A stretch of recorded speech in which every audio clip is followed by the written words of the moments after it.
Welcome to Sacrilegious Discourse. For this is what the Sovereign Lord says. Why do you need prophets to tell people who you are and what you want? If you can justify everything that the God of the Bible has done, then you can justify any of your behavior. A lot of this mentality is trickling into what is now mainstream right-wing Christianity. I am capable of empathy greater than this God of the Bible. This is a Bible that they tell kids. This is the good Lord. This is the good book.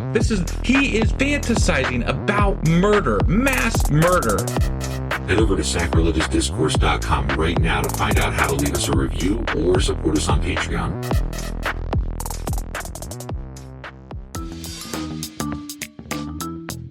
Hey there, sinners and saints. It's your favorite Bible-bashing duo from Sacrilegious Discourse, and we need your help. That's right, folks. We're raising funds for some heavenly equipment and a studio that doesn't sound like it's in the depths of hell. Our current setup, let's just say it's more apocalypse than audiophile. So if you want to hear us dissect the Bible without the background noise of demonic squirrels, chip in a few bucks. We're aiming for $5,000 to upgrade our audio and build a studio worthy of blasphemous banter.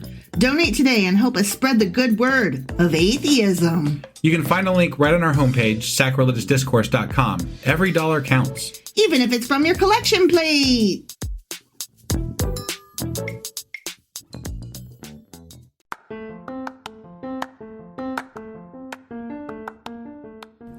Welcome to Sacrilegious Discourse. I'm husband. And I'm wife. Together, we're reading the Bible for the very first time. We grew up without religion and wanted to know what all the fuss was about. Well, what have we learned so far? That God is a dick, and apparently some people believe in talking donkeys. We're not trying to pass ourselves off as experts. Nope, we're just reading the Bible for the first time and giving our first take reaction. If you'd like to join us in this venture, you might consider starting at episode 1. Otherwise, jump in wherever you like. All right, let's go read the Bible. Yeah, let's get to it. Husband! Wife! Do you remember where we are and what we're doing now? Well, obviously, we're still in Isaiah because this is a ridiculously long book. It is. But they're short chapters usually. They are. And we just got done talking about how God is going to kill lots of people in Egypt, Ethiopia, Assyria, maybe Israel. Judah. Judah, yeah. Yeah. So there's lots of people that are gonna die. And they're all tools. I mean, yeah.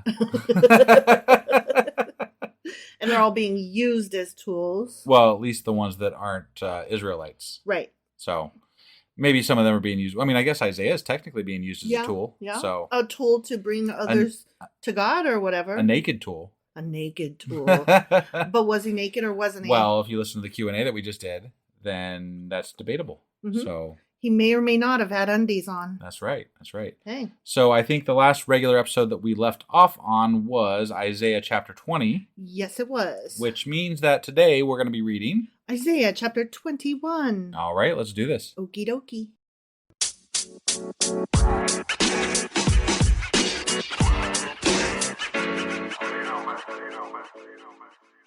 Okay, so here we are in Isaiah chapter 21. Okay. And I'm about to start reading it, but I do want to tell you that this chapter has a bunch of small sections in it.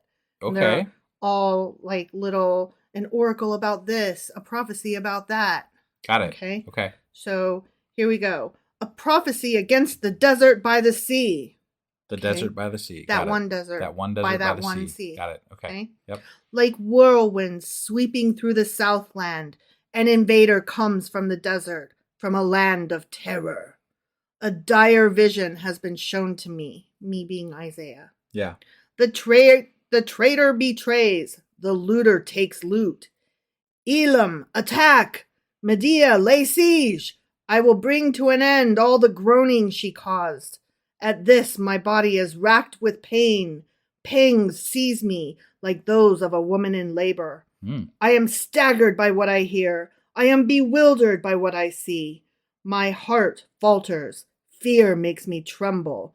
The twilight I longed for has become a horror to me. This sounds like a ghost story. Right, right. I was thinking, like with the desert and everything and the prophecies and all this, like one of my favorite book series is Dune. And some of this sounds like it comes straight from fucking Dune. That's because some of Dune comes straight from the fucking Bible. Dum dum. I'm just saying. Right. They set the tables. They spread the rugs. They eat. They drink. Get up, you officers. Oil the shields. This is what the Lord says to me. Go, post a lookout, and have him report what he sees. When he sees chariots with teams of horses, riders on donkeys, or riders on camels, let him be alert, fully alert. What about riders on the wind? Riders on the wind. Is that, yeah, Mm-hmm. I don't know. That's a good song. Yeah. Okay. And the lookout shouted, Day after day, my lord, I stand on the watchtower. Every night I stay at my post. Look, here comes a man in a chariot with a team of horses. Oh. And he gives back the answer. Babylon has fallen, has fallen. All the images of its gods lie shattered on the ground. He sees all that from that outpost on the tower thing? He's got No, really the good... one guy, the one guy is leading a team of horses, and he just came from there, and he's shouting to the lookout. Oh, okay. I get it. Yeah. He's shouting from where he just came from. He's like, dude, Babylon just fell. What? Got it. My people who are crushed on the threshing floor, I tell you what I have heard from the Lord Almighty, from the God of Israel. A lot of things happen on the threshing floor. They do. You notice that? Like, that's a yeah. very popular place in the Bible. That's a great place to meet up. Yeah. We should name, if we ever have a store, we should name it the Threshing Floor. There's probably a church somewhere called the Threshing Floor. I bet you're right. It would be a great name, I think. That's what I just said. Oh, is it? I'm dumb. Yeah, I said if we ever had a bookstore, we should call it the Threshing Floor. Bookstore. Yeah, but I'm saying for a church though, it would be a great name. Yeah, you're right. You're right. You know, maybe, I don't know. I'd have to look into all the imagery of what it, Yeah. because it's not great here. No, so. no. But they do meet up there a lot. Yes, they do. Right. I know Ruth was in a threshing floor at one point. Yes, she was. Yeah. Okay. So now we are reading the next bit, Okay. which is a prophecy against Duma. Duma. Got Okay. it. Yes. Someone calls to me from the seer, Watchman, what is left of the night? Watchman, what is left of the night? You repeat your sentence when you're going for word count. Ah, okay. The watchman replies, Morning is coming, but also the night. If you would ask, then ask, and come back yet again. Okay, I don't. It's such a profound statement. Morning is coming, and also the night. Yeah, that's what happens in a linear time frame. As it does. Yeah. I think I might definitely need a recap of all these chapters again. Yeah, if they're going to keep going like this. This is very odd. Right. It's compared to what we've been reading. Yeah. These are almost like little mini stories or something. Speaking of little mini stories, here's the next one. Okay, yeah. A prophecy against Arabia. Okay. You caravans of Dedanites who camp in the thickets of Arabia, bring water for the thirsty. You who live in Tema, bring food for the fugitives. They flee from the sword, from the drawn sword, from the bent bow, and from the heat of battle. This is what the Lord says to me. Within 1 year, as a servant bound by contract would count it, all the splendor of Kedar will come to an end.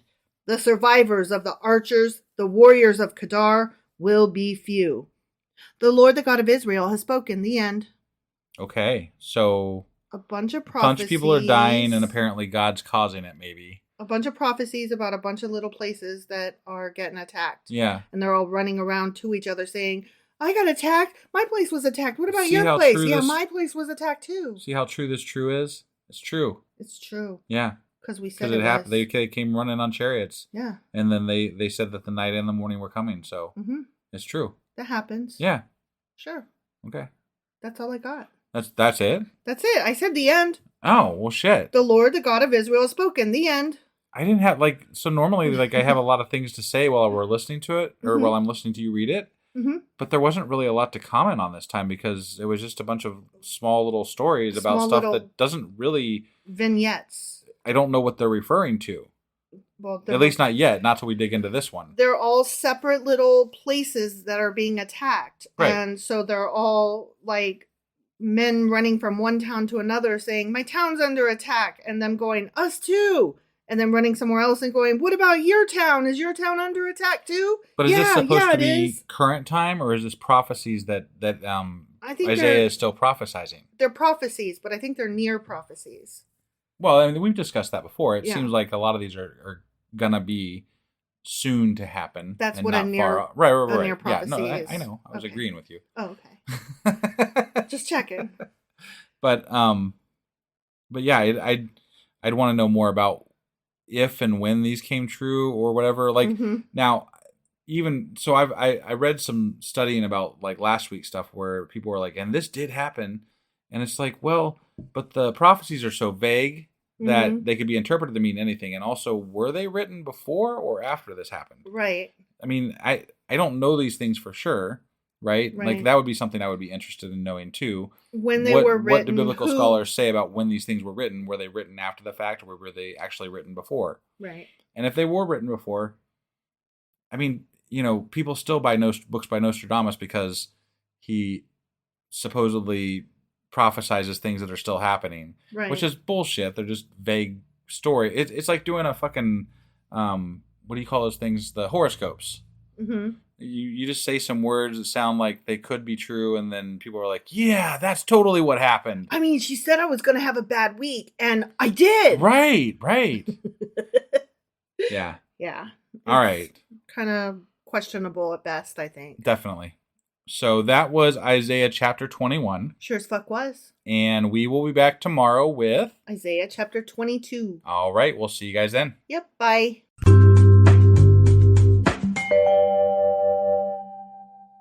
Husband. Wife.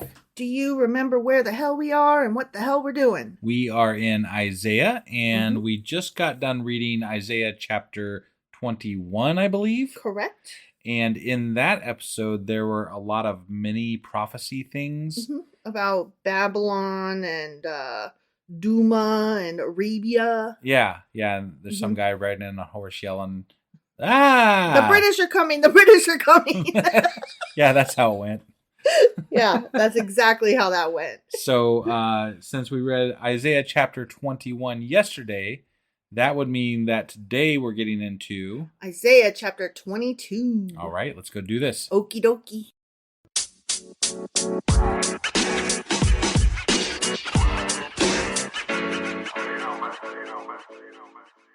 Okay, so now we are hopping into Isaiah chapter 22. Okay.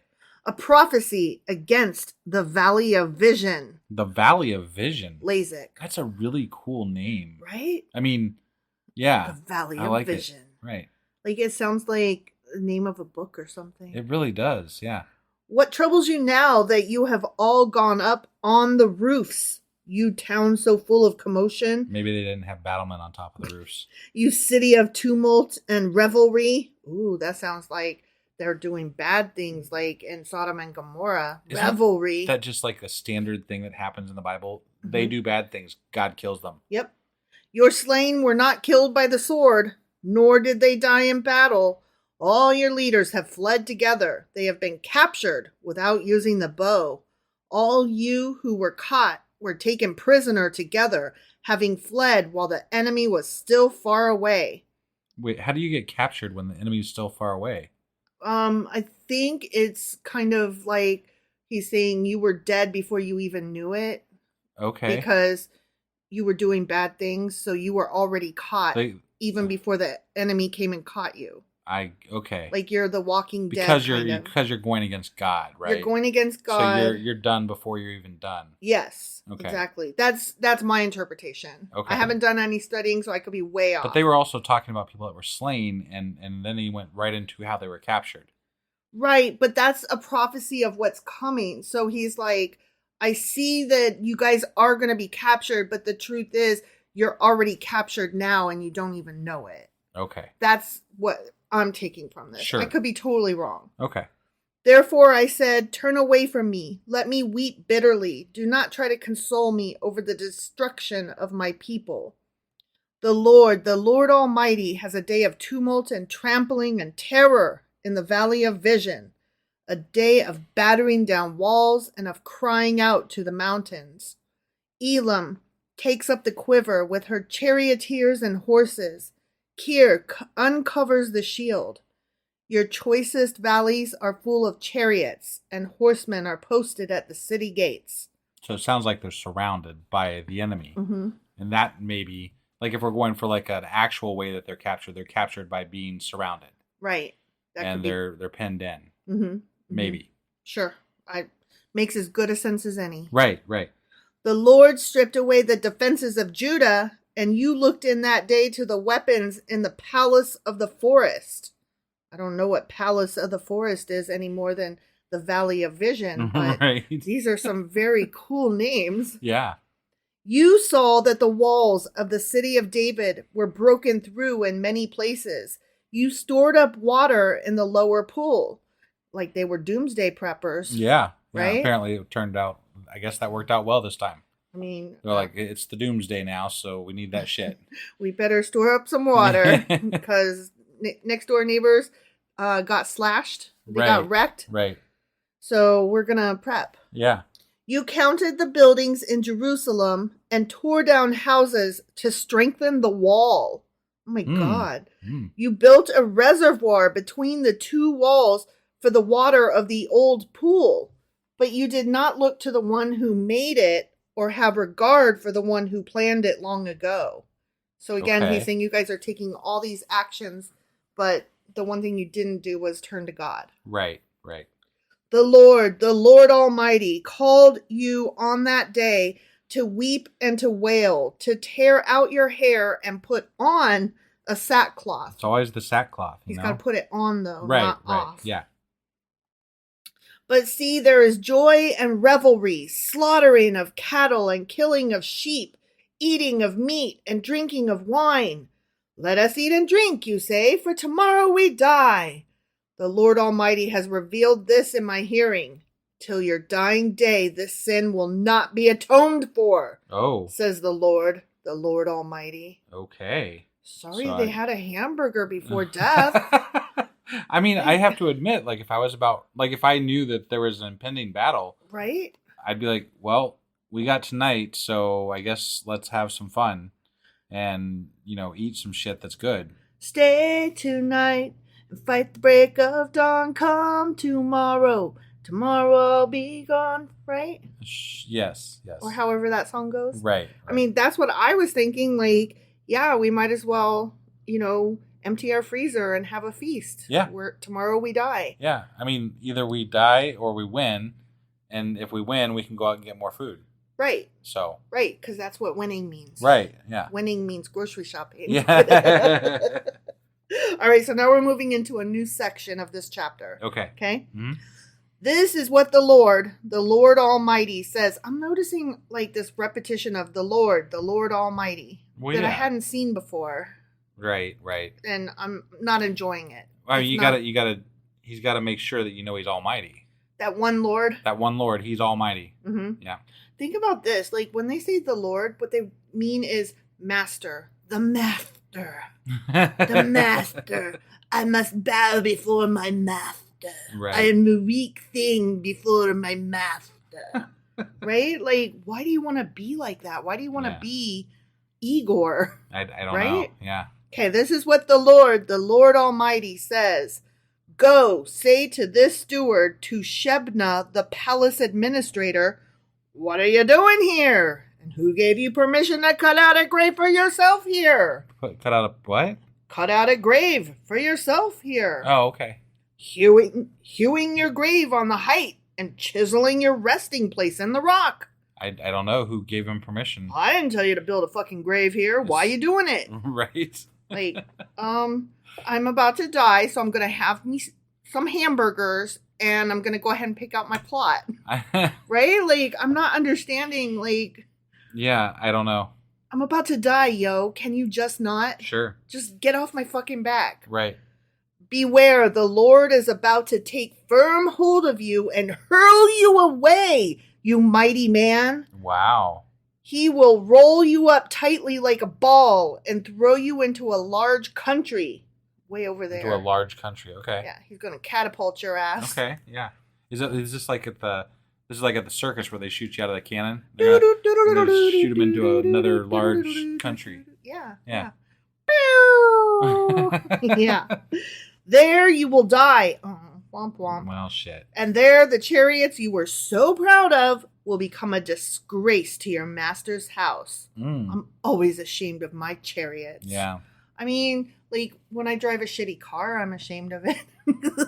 I mean, it's better than not having a car. Right. That's what I always think. Like, honestly, when I go to the grocery store and people are, like, trying to park far away so that nobody hits their car, I'm like, man, I don't give a shit what my car looks like. Also, I don't really understand the how that works out for them, because, like, if you park somewhere really far away in the odd part of the parking lot, someone not paying attention wouldn't really expect you to be there. Right. I wonder. I bet more cars get blasted into that try to park in the remote spots of a fucking parking place. You think? Than when they park just regularly.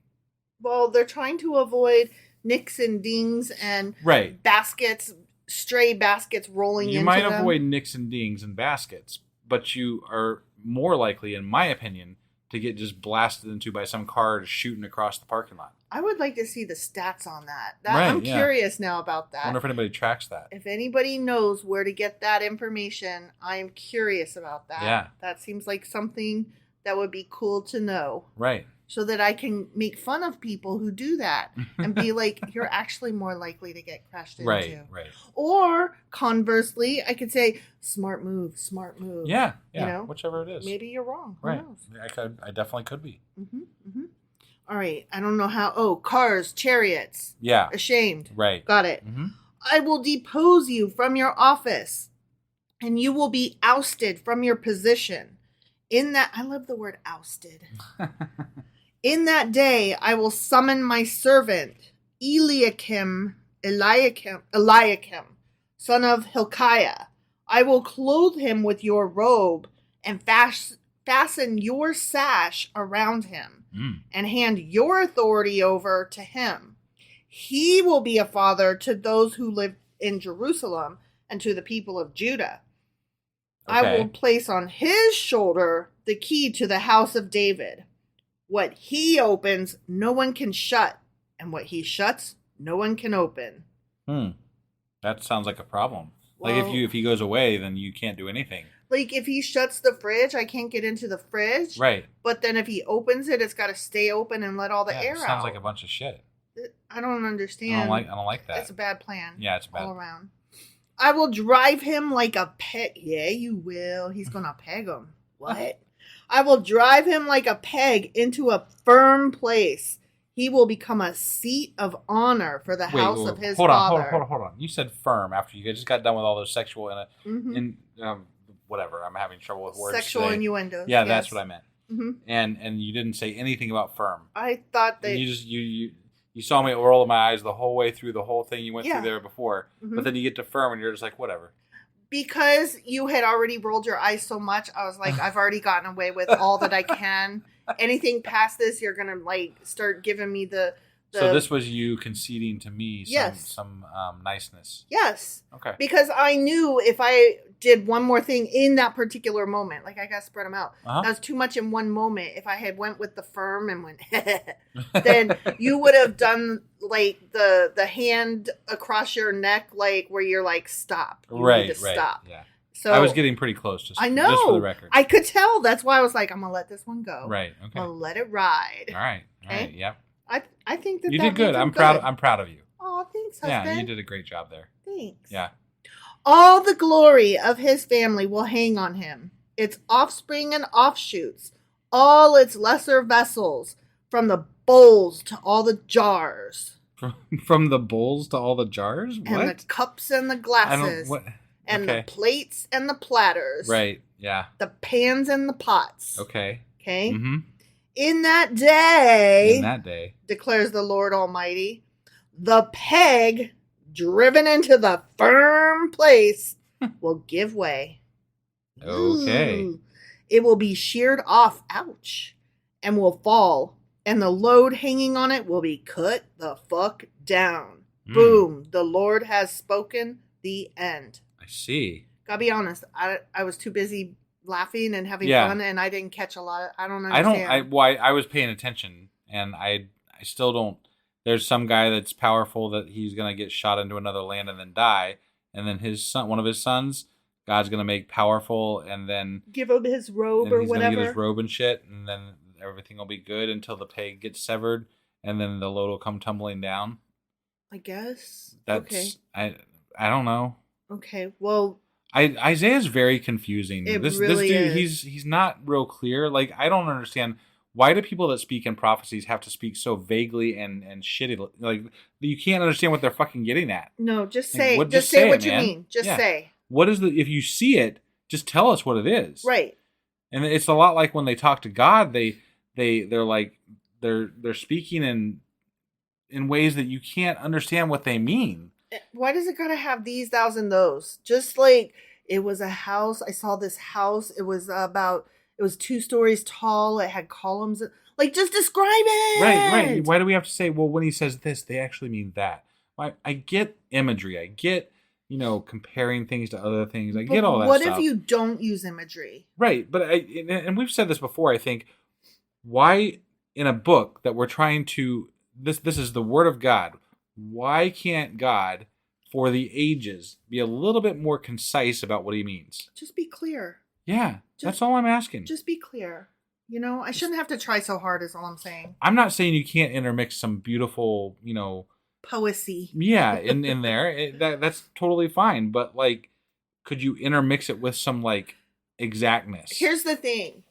There are times when, sure, in all of those Psalms and Proverbs and what the fuck ever, sure, go nuts. Have fun. Make those as poetic and imagery driven as you want. You are delivering fucking prophecies. Right. I think that the listener deserves a little clarity. Well, and if you want us to believe a prophecy, the prophecy should be clear. Just The be prophecy- straight. Yeah, because, like, if you are vague about what you're saying, then you're not gonna elicit my support when it comes down Right. to it, because I'm gonna be like, well, that could have meant a lot of things. You're Mhm. choosing to interpret it that way. Yeah. But if you would have spelled it out, like, just spelled it out, right? Mm-hmm. And said what's going to happen exactly, Mm-hmm. no one could question that. Right. That's an actual thing, like, Right. that's a thing that happened or didn't happen or whatever. Right. You're either right or wrong at that point. Mm-hmm. But when you're doing this stuff and beating around the bush about it, people are going to say, I call bullshit. And you know what? I think we're right to say, I call bullshit. Yeah. Same. So whatever. I'm with you, fucking bro. Isaiah's prophecies are crap. I think so. I also think that our Q&A this weekend is going to be similar to the one that we did for this last weekend. Yeah. Where it's going to be a summary, like a do-over. Where I go back over the chapters and be like, here's what actually happened. I'm getting the impression that a lot of our episodes in Isaiah are going to require a very thorough Q&A at the end of the week, because there's a lot of name dropping. Yes. There's a lot of name dropping and geography and places and things that I can't keep track of because, like, the way we read it, we're reading it through without doing a lot of research ahead of time. Right. And we're just kind of reacting as we go through. And that's I'm the way like, we've always done it. Yeah. But this is very difficult to follow without doing some of that. And so I think more than any other time in our podcast, these Q&As are going to be very, very important if you want to follow the story. Yeah. If you just like hearing us banter, then, whatever, fuck it. It's Yeah. fine, That's fine too. Yeah. But I know a lot of our more core listeners kind of skip the Q&As. Right. And I get it. Like, it's not me reading the Bible. So Sure. I get that. But just FYI, like the one from last Saturday, I know husband found it very helpful. Yeah. And we heard from some other listeners in our Discord that they found it helpful. Yeah. And so I think we're just going to have to do that throughout Isaiah because he's a fuck stick. Right. Definitely. So on that note, now that Isaiah's a fuck stick, we're done with it, I think. Yeah. So that was Isaiah chapter 22. It was. Where It sure Isaiah was. was a fuck stick. Mm-hmm. And that means that tomorrow we'll be back reading Isaiah chapter 23. All right. We'll see you guys then. Yep. Bye.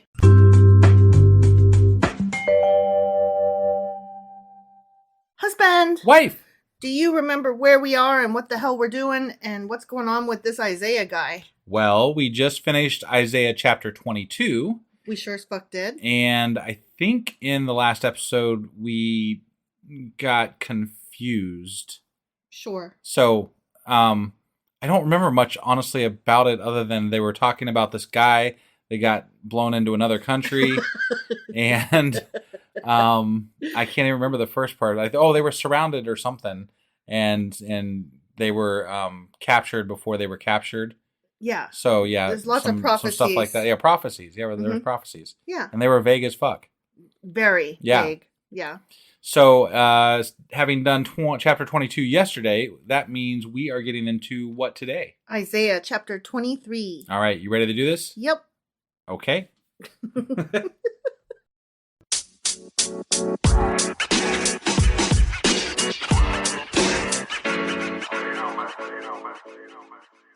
All right, so we are hopping back into Isaiah chapter 23. Okay. And we got more oracles coming. Oh boy. See, here's the thing, though. Wait, more oracles? You mean like prophecies? Oh, okay. See, that's what I was just gonna say. Like, sometimes they're referred to as oracles, and sometimes they're referred to as prophecies. Yeah, and, I thought oracles were people. Well, an oracle is a person, but you can also deliver an oracle, which is a prophecy. Oh, okay. It's like prophecy is two separate words, but oracle covers both. Does that make sense? Sure. Whatever. Yeah. Just trust me. It's a thing.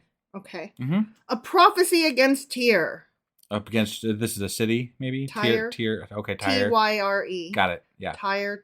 Sure. I like Tyre. Yeah, Tyre. Okay. Wail, you ships of Tarshish. For Tyre. Is that whale? I'm sorry. Whale. I can never tell if you're saying well or whale when you say that. Whale. Like, whale. Okay. Whale. Okay. Like it's crying just that sometimes and wailing. It's just that sometimes you jump into like a Whale. southern accent, and so I can't really tell. Right. So I have to ask. Okay, so he's telling the ships to wail, like to mourn and moan and groan. Right. Okay? Mm-hmm. He's saying, wail, you ships of Tarshish, for Tyre is destroyed and left without house or harbor. From the land of Cyprus, word has come to them. Be silent, you people of the island, and you merchants of Sidon, whom the seafarers have enriched. Oh, there's this. Wait, the seafarers. Didn't we cover them back in? We did. Wasn't that like vague group of people that no one knew exactly who they were?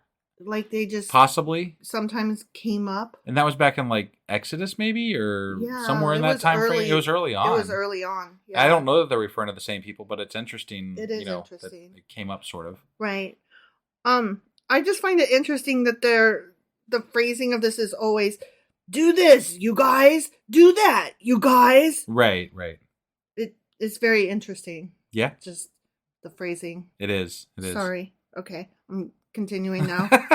On the great waters came the grain of the shy whore.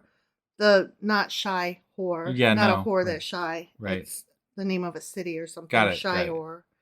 The harvest of the Nile was the revenue of Tyre, and she became the marketplace of the nations. Be ashamed, Sidon, you fortress of the sea, for the sea has spoken. I have neither been in labor nor given birth. I have neither reared sons nor brought up daughters. This is very poetic. Yeah.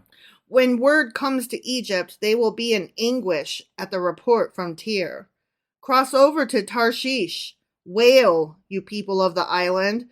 Is this your city of revelry, the old, old city whose feet have taken her to settle in far-off lands? Who planned this against Tyre, the bestower of crowns, whose merchants are princes, whose traders are renowned in the earth? The Lord Almighty planned it, to bring down her pride in all her splendor, and to humble all who are renowned on the earth. So this is God again taking vengeance against people that do not worship him, and that, and again, this is a prophecy, so it's something that's apparently going to happen, right? Not necessarily that has happened, right? And because they are prideful and don't worship him, and probably worship some sort of an idol or whatever, he's going to kill him. Sure. Okay. I mean, why not? I'm trying to clarify, like it's very beautifully written, but it's also very dark and murdery, yeah. Yeah. It's like Edgar Allan Poe, kind of. Like, yeah. And then they walked the dark hallway and he slit the throats. You know what I mean? Yeah. Like, yikes. Till your land as they do along the Nile, daughter Tarshish, for you no longer have a harbor. The Lord has stretched out his hand over the sea and made its kingdoms tremble. He has given an order concerning Phoenicia, that her fortresses be destroyed. Mm. He said, "No more of your reveling, virgin daughter Sidon, now crushed. Up, cross over to Cyprus. Even there you will find no rest." Is he like having these people just keep traveling everywhere? It seems that way, doesn't it? I'm not really following it. Well, and he's mentioning so many different places that are, nearby that I feel like this you could say about any number of things that might have happened back in those days. Mm-hmm. Oh, that kind of happened, so that was real. Right. That was a real prophecy. That happened. It feels like he's following after them, and the people are just like running with their hands in the air, and they're like, ah! And the god is coming after them and like raising the town and knocking everything down, and then the people move on to the next town going, ah, there's a god after us, and then the god knocks that next town down. I'm kind of imagining that scene in Monty Python and the Holy Grail where the artist is drawing the monster and it's chasing them through the caves. Yes. Yeah. Yes, exactly. Only that's God with regard to the Egyptians and the Ethiopians and Assyrians. Right. Yeah. "Look at the land of the Babylons, this people that is now of no account. The Assyrians have made it a place for desert creatures. They raised up their siege towers. They stripped its fortresses bare and turned it into a ruin. Wail, you ships of Tarshish, your fortress is destroyed." Man. Mwah, mwah, mwah. "At that time, Tyre will be forgotten for 70 years. Just 70, though. The span of a king's life." Okay. But why would we forget it, though? I don't know. Just, I mean, like it's going to fall and then we're just going to forget about it instantly for 70 years? Remember how there used to be a town over there? No. Remember how this road goes to this town? Does it? I don't remember that. You'd be that one person that was like, I know this was a thing, god damn it. I would. Where the fuck, what happened to Tyr? I know it was here. Everybody seems to have forgotten that this was a thing. And what planet am I on? Yeah, that's true. And I would, I'm already just frustrated just thinking about it because I'm always that person. Yeah. Like I wake up and the whole world has decided that they love or hate something. And I'm like, I didn't get that, Mama. Yeah, like Nickelback? Yes. Right. I woke up one day and everybody was just trashing on Nickelback and like the internet hated them. And I'm like, oh, we hate Nickelback? But just for the record, tell them how. You hated Nickelback before everybody else hated Nickelback because you did not like his voice because you are a hipster. I'm just saying, I just wanted it clarified that, I was the original, hater. Nickelback hater. Here's the thing. I'm not saying people can't hate Nickelback. Okay? Right. It's just that I woke up one day and they were the butt of every joke. No, it's true. It's true. And it was very weird because we never talked about it. It just happened. But I have to say in their defense that after the fact, like they've played into some of the memes with regard to them pretty well. Like there's that photograph one. Yeah. And like they've done some things that are pretty funny in response to that kind of stuff. So yeah, I appreciate that. I appreciate that they don't mind being the butt of jokes. Right. No, jokes. I think that if you're going to be the butt of a joke, you might as well be good humored about it because it just wins you points. Well, it reminds me of that time when Obama first saw the meme of himself dipping a cookie that was too big into a glass of milk. And he was like, haha, that's really funny because it goes, thanks, Obama. Right. And so then, like, the next scene, it showed him actually trying to dip it. And he goes, oh, thanks, Obama. Like, that's great. That's fucking funny. You should always own jokes made about you. It's one of the most terrible things that I've seen. What's his name? Jimmy Kimmel. Jimmy Kimmel. When he does the mean tweets. Yeah. Yes. Every once in a while, someone comes on there and they read a tweet about them and they get really pissed off. So mad. And I'm like, fuck you. Yeah. I'm like, no. That's not the correct response. No. Yeah. Like the best ones are the ones that are like, yeah, that's probably true. Right. Or they say something like, ha, gotcha. That's back. Right. Yeah. Like you can only make a comeback if it's a good comeback. Otherwise, you gotta just, I probably do smell like corn. Right, yeah. Yeah, I can see that, right. Like, does my nose look like that? I never looked like... Right. You just gotta own it. Yeah. I totally agree. I love Kimmel's mean tweets. I mean, honestly. They have their place, for sure. They have their place. How did we get on that topic? I have no idea. Like, I lost track of how we lost track. Okay. So, I have no clue. Because at the end of 70 years... Oh, yeah. We're going to forget about it. We already forgot about Tyr. See? It worked. It's true. Oh, my God. But at the end of these 70 years, it will happen to Tyr as in the Song of the Prostitute. What the fuck? You know that song? What is the Song of the Prostitute? I need to know. Okay, I'm going to do my best here. Wait, is there a song? Of the prostitute. This is the Song of the Prostitute. Take up a harp, walk through the city, you forgotten prostitute. Play the harp well, sing many a song, so that you will be remembered. That's terrible. Do we like that? That's terrible. It's terribly great. Okay. Because you did a great job and a great rendition there. Okay, so I appreciate what you did for that song, but that song is terrible. But here's the thing, though. It's not as good rendered into English. No, I'm sure if it was still in Hebrew or Greek or Latin, that it would sound better. Are you sure about that? I'm not sure about that. Well, I think that it would sound more... songish? Songish and more somber, more serious. Okay, all right. Less silly. They definitely need to work on the name. The Prostitute. The Song of the Prostitute. Yeah. I want that on my shirt. Do you?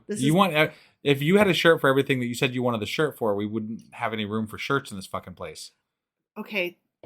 Have I said the ones that I want from Gilmore Girls? Yes, you have. Have I said it on here? No, I don't believe you have. Okay. So, I don't know So, if... wife is a big fan of Gilmore Girls, first of all. Like, I was just going to say, I don't know if any of you have watched the show Gilmore Girls, and just let me put out there, the show is definitely problematic. Okay. Sure. Super ableist and privileged. Like, I fully admit that it's completely problematic. Right. But I enjoyed it nonetheless. Yeah. And it's what feels like fall going into Christmas to me. And so it's been several years, and so I started watching it again, and I forgot, well, there's this one character named Kirk, and it's played by Sean Gunn, and he was in whatever. It doesn't matter. Guardians of the Galaxy. Okay. All right. Yeah. Anyway, he's great. He plays a great side character. Got it. And in Gilmore Girls, he's like every background job is him. He does every background job. Okay. So anyway, at one point, he's making shirts, and there's these two guys that come up, and they're going to do this Edgar Allan Poe reading, but they got their signals crossed, and they both ended up reading the same one. They had both accidentally picked The Raven. Because what else are you going to read at a Poe reading? Well, there are plenty of other good choices, actually. Right, but it just makes sense. So they were fighting each other. So Kirk made shirts that said faux pose are foes. Faux pose foes. Got it. Yeah. Like faux, like FAUX. Right. Pose foes. Right. Yeah. And I busted a gut. I love a good literary joke. That was a really long-winded way of saying you want that t-shirt, you like t-shirts, and you want t-shirts of things. I love t-shirts that are clever. Sure. Okay, so the harp with the prostitute and the singing. Okay, at the end of 70 years, the Lord will deal with Tyr. She will return to her lucrative prostitution. Okay. And will ply her trade with all the kingdoms on the face of the earth. That is a lot of humping. And yeah. Well, I don't think that's what I think that they're saying. This is they're calling the entire city a prostitute. Oh. And okay, sorry. So yeah, I don't think that they're not. It's not a city filled with. It's not a city filled with prostitutes. The city of Tyr is a prostitute. Right. Okay, got it.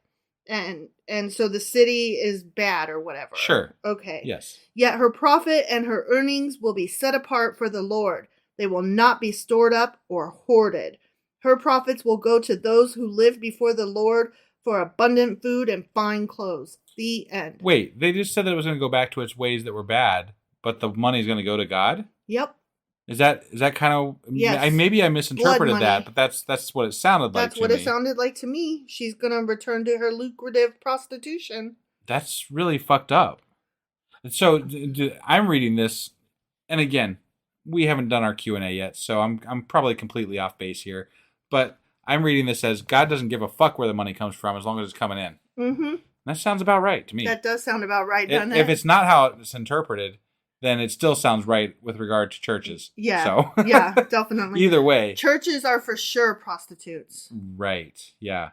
So was that all we have for today? That's all we have for today. Okay. So that puts us at the end of Isaiah chapter 23. Sure as fuck does. And if you are not on our Discord channel, that ends our discussion for today. But we will be continuing our discussion with the people that are in our Discord as we sign off here. So if you would like to do the same, you should come meet us next Tuesday at 10 p.m. Eastern and hang out with us in our Discord. Yeah, we also do an occasional one on Sundays in the afternoon. So do that. We'll see you there the next time. And tomorrow we will cover Isaiah chapter 24. Oh, and just for the record, the link for the Discord channel is in the show notes. So just check that out and click on the link and then join us there. Yep.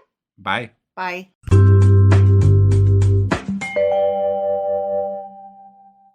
Husband! Wife! Do you remember where the hell we are and what the fuck we're doing? Well, we just read Isaiah chapter 23. We sure did. And in that episode, there was a destruction of Tyre, which was the city. Yeah. That was a prostitute. The city was the prostitute. What a whore. And then we forgot about it, which we actually did. Because remember, we forgot about Tyre. Oh yeah, we did. Yeah, we forgot about Tyre. We were like, so we were like, it's how do you forget about a city in 70 years? And then we forgot about it in 70 seconds. It's true. So I mean, we did. I guess we just proved that one wrong. Right. But, whatever. Right. Yeah. Because we were very distracted as we do. Right. So, and then it came back after the 70 years, and then God took money from them, even though they were still bad. Yeah, God was like, "Thank you for your payment, you whore." Yeah, it was weird shit. Very weird. So, anyway, that was Isaiah chapter 23. It was. Which means that today we're going to be getting into Isaiah chapter 24. All right, let's go do this. Okie dokie.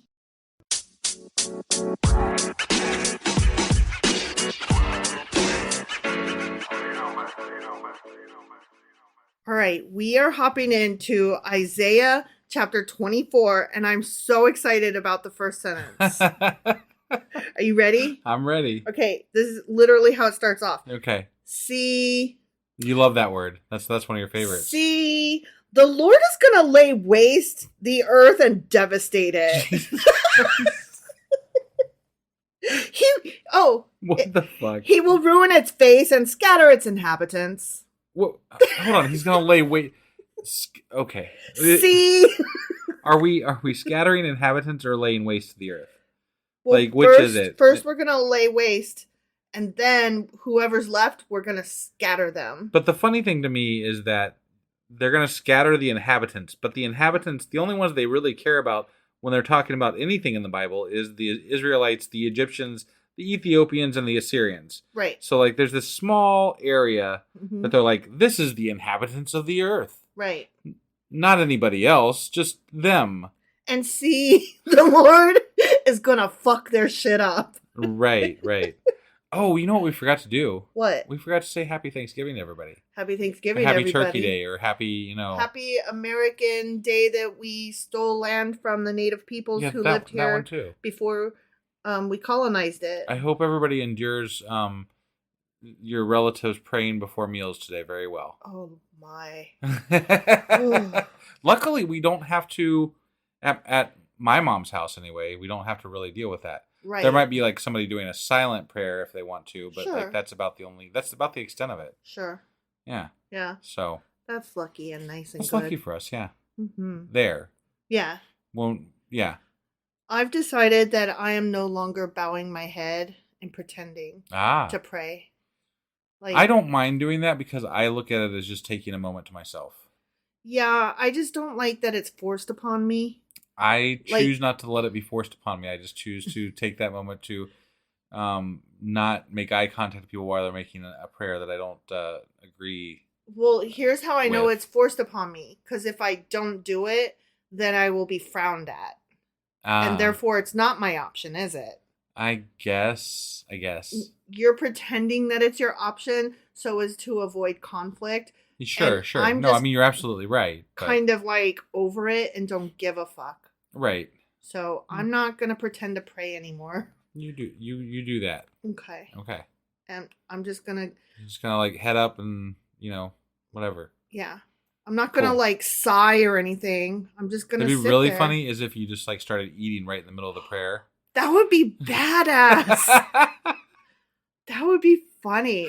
Because like I've done that at But I feel like that would be a little bit disrespectful, actually. that would be disrespectful because just because I believe in like science and facts and Right. stuff It doesn't give you the right to be an asshole. Right. I mean, your own will gives you the right to be an asshole, but like Sure. it doesn't mean you should still. Right. You know. Right.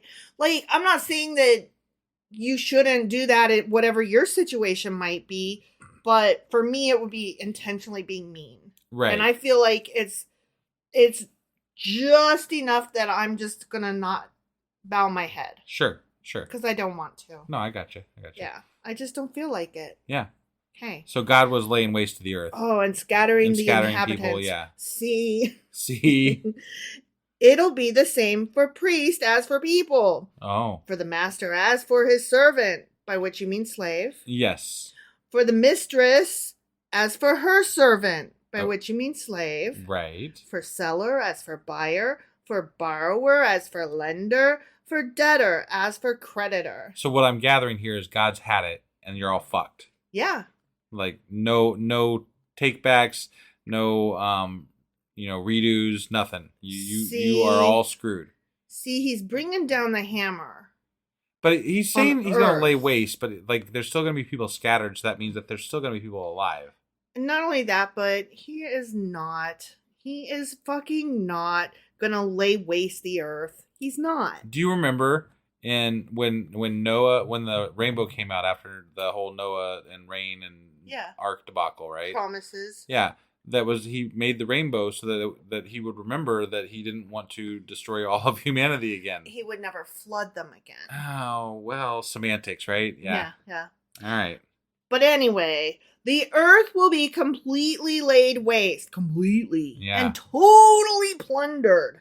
Totally. Who's going to plunder it if it's... who the fuck's plundering it? All the other gods, maybe? I don't Okay, know. all right. The Lord has spoken this word. See? It doesn't say that anymore. It just said it the one time, but it's just so funny. You like the word see, yeah. Because you start the sentence with it, and it's like, see, this is how I feel about it. Right.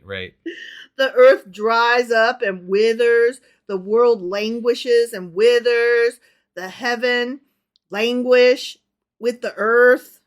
Heaven's going to languish with the earth, huh? Mm-hmm. So he's even going to punish... it sounds like he's going to punish heaven some. He's done with everybody. Like, all these people that made it to heaven, they're like, fuck, we gotta... Fucking hell, man. He's still angry at us. Fuck the angels, fuck the Nephilim, fuck the giants, fuck the lizards, fuck the snakes. The earth is defiled by its people. I mean, to that I do agree. Sure, we're still doing that to this day. Mm-hmm. They have disobeyed the laws, violated the statutes, and broken the everlasting covenant. That's always a good reason for mass murder. Mm-hmm. Don't you think? Yeah. Yeah. Yeah. Not really. No, don't do that. Mass murder is awesome. Yeah. Let's skip that. Yeah, no, I was just kidding. Uh-huh. Mass murder is totally not awesome. Yeah. Therefore, a curse consumes the earth. Its people must bear their guilt. Okay. You're getting ready to kill most of them. Right. So what? They're going to be bearing their fucking sorrows and their loved ones missing, and I mean, like, there's a lot of things going to be happening, but like guilt, like that's the furthest thing from my mind when everybody's dying around me. Well, I was going to say, you cannot force a person to feel guilty. Right. Like, they either get what they did and have remorse for their action and wish they didn't do it and hope they'll do better next time, or they don't. I guess I should qualify what I just said about the guilt thing. So like, if you were responsible for somebody that died, you would feel guilty, right? And I guess that if you have remorse. Sure. But I guess that maybe in biblical times or in canon here as we're reading this, maybe these people, because they didn't fear God enough or whatever, they had to feel guilt because they feel like their actions caused the destruction of the world, the death of their friends and family. So that's where their guilt is coming from, maybe. Do you think that they're going to feel that guilt, though? I don't. Well, we're talking about in canon here, right? Where God hypothetically is treated as real. Okay. And if not this God, at least other gods are treated as real too, right? So like gods were a thing back then. I think we could more or less agree to that. I'm not saying there weren't any atheists. I'm sure there were. Okay. Like, you just can't escape that. People are just going to be like, no, this is fucking dumb, guys. You know? There had to have been a couple, right? Yeah, I mean, they probably didn't, announce it because they'd probably die. Right. But there had to be somebody out there going, this is stupid. I like to think that. I like to think that too. So anyway, therefore, Earth's inhabitants are burned up and very few are left. Okay, yeah. I like how we go from like past tense to future tense to like current day. Yeah. Like, pick a lane, guys. The new wine dries up and the vine withers. All the merrymakers groan. Okay. The joyful timbrels are stilled. The noise of the revelers has stopped. The joyful harp is silent. Uh-huh. It sounds like the night after one of Gatsby's parties. Okay. You know what I mean? Yeah. Or the morning after. Right. I mean, I think that's the morning after any party. Yeah, but Gatsby was known for throwing some doozies. Sure. No longer do they drink wine with a song. The beer is bitter to its drinkers. Bitter. Okay. Why? Okay. Everything tastes gross because I'm so sad, like mad. every time they talk about God destroying things, right, and blowing things up and whatever the fuck he's doing, everything turns bad, right? The vines wither, the beer's bitter, the batter's worse, like whatever. It's the batter. Just bitter batter, blah blah blah. Betty Baker bought some butter, but she said this butter. No, wait, how's it go? Hold on.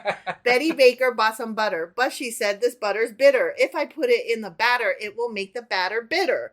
So she bought some better butter that was not so bitter. Then she put it in the batter, thus she made the batter better. Awesome. Yeah, I did not expect to cover that today. Did you know that? I could not have rattled that off, no.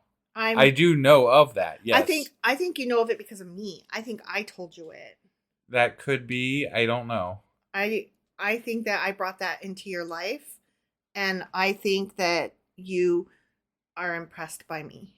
Okay. Be impressed. I didn't say, I mean... Be impressed! I can be impressed with you without that being the thing that impresses me. I really wanted you to be impressed.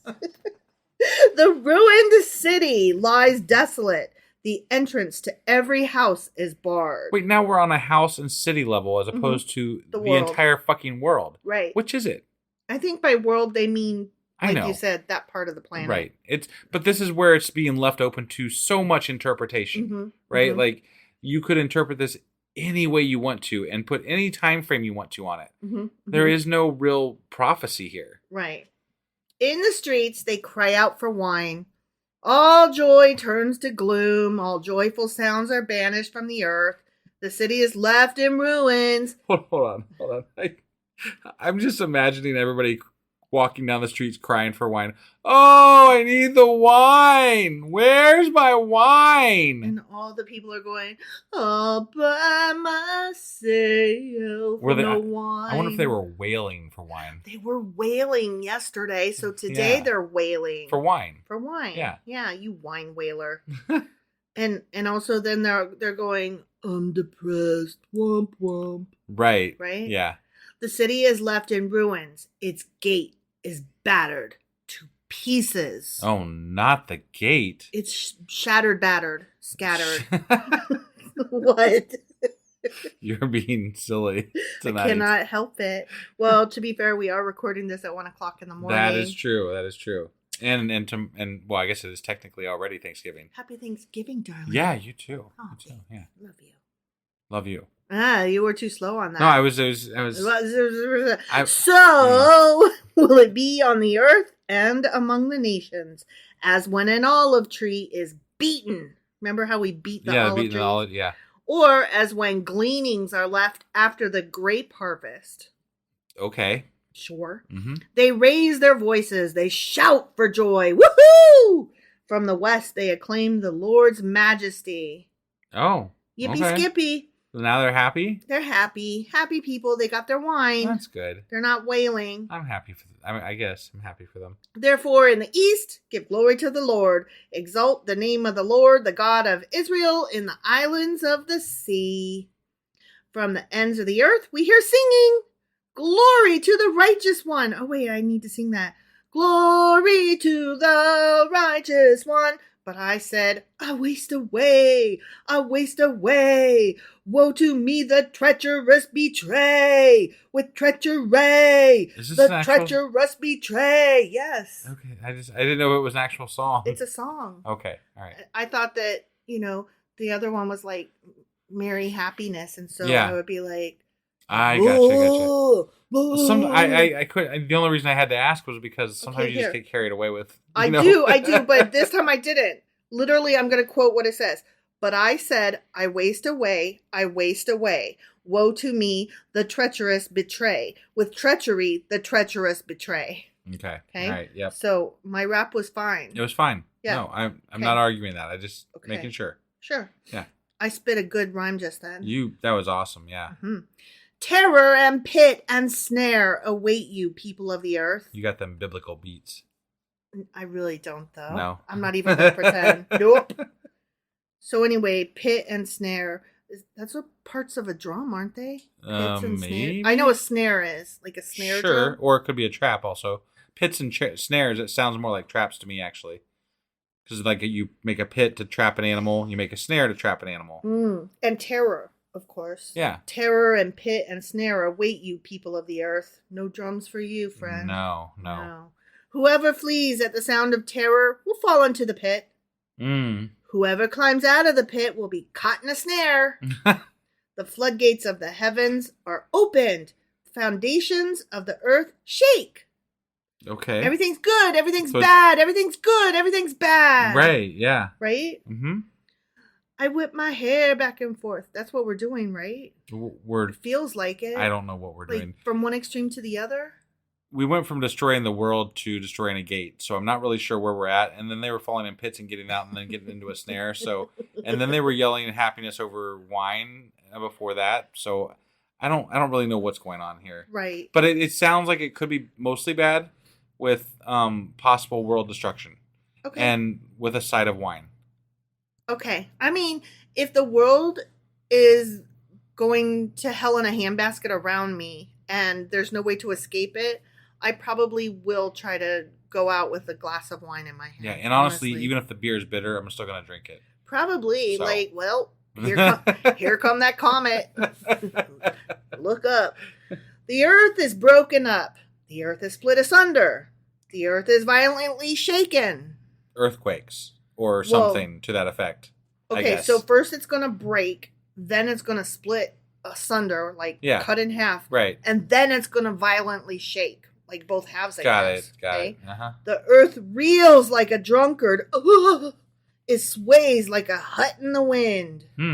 All my huts always sway in the wind. How about your huts? I don't have a lot of huts, so... So heavy upon it is the guilt of its rebellion that it falls never to rise again. Oh, damn. False. The earth never did split asunder. Yeah. No, this is weird. In that day, the Lord will punish the powers in the heavens above and the kings on the earth below. They will be herded together like prisoners bound in a dungeon. They will be shut up in prison and be punished after many days. Who are the powers in heaven above that he would be know. punishing with the human kings and shit? Probably angels and whatever. You think? Okay. Yeah. All right. I mean, that's my guess. All right. I just wondered. The moon will be dismayed. I hate when the moon is sad. So the moon face had a dismayed face? Wah, wah. The sun ashamed. The sun is always ashamed of me, I gotta tell you.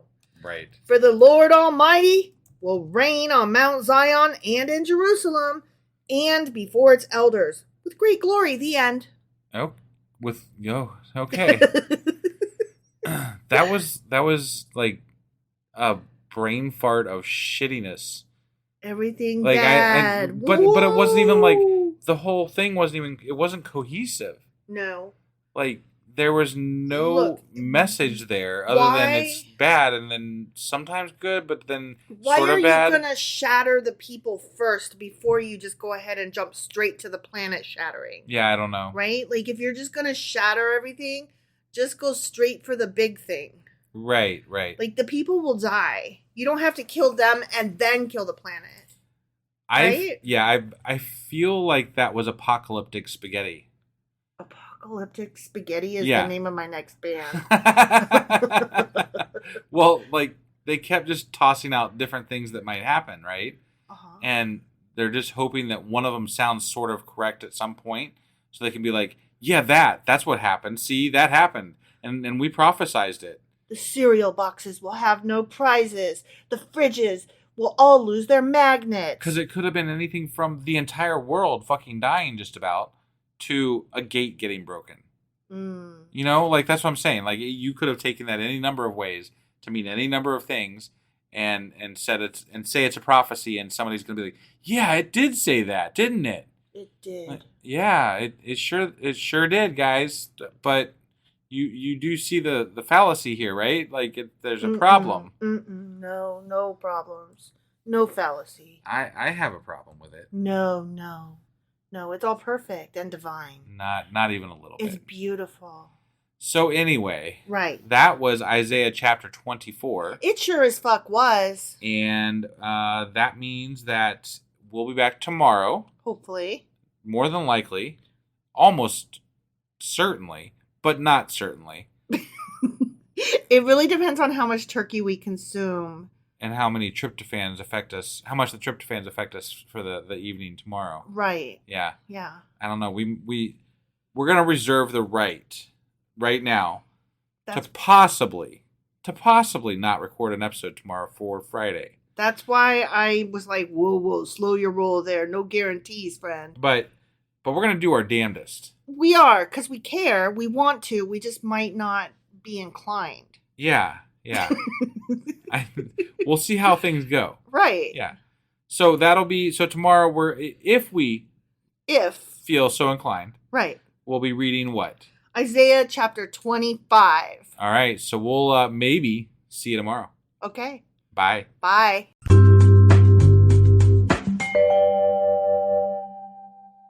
Husband. Wife. Do you know what we're doing today right now? Well, we're late. First of all, we're late. Sorry. It was a hectic weekend with Thanksgiving, kid's birthday. We had all kinds of shit going on. We really did. So we need to apologize a little bit before we get into anything. I already did that. No, I know, but I mean like an explanation, apology. And you just did that. Right. So we aren't doing a 5th episode this week. We're not.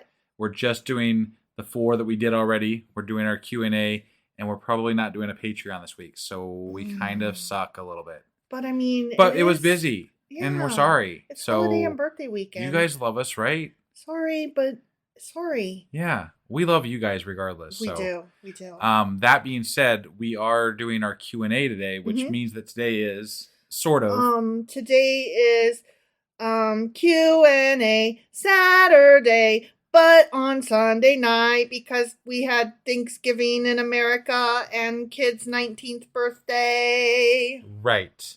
And I will still be doing the wrap-up this week, so that's still coming today, too, after we're done with this episode. That being said, do you have anything to say before we get into the episode? Yes, the chapters we are covering are Isaiah chapters 21 through 24. Okay. You ready to do this? I am. Let's do it. Okie dokie.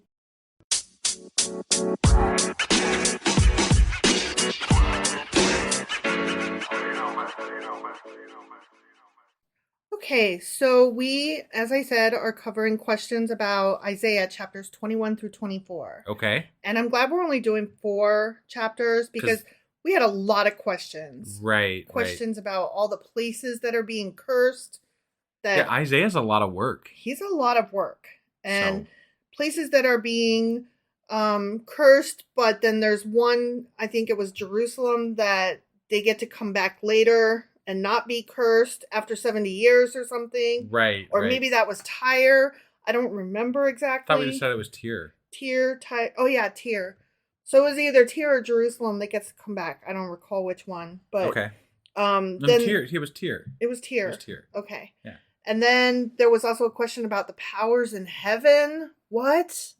What are the powers in heaven? Like, there was just so much happening. Yes. And I'm glad we didn't go any further also because chapters 24 through 27, I think, I'll get into that in a minute, are actually their own special little section. Well, we did 24. I know, but I'm glad we didn't go past that, is what I'm saying. Right. Okay. So that I can kind of intro what 24 is going forward. Okay. Okay? Yep. So I'm just saying, like, we could have stopped at 23, and even that would have been a lot. Sure. And then we tossed in the first part of a next section that I didn't know until we were already fucking in it. Got it.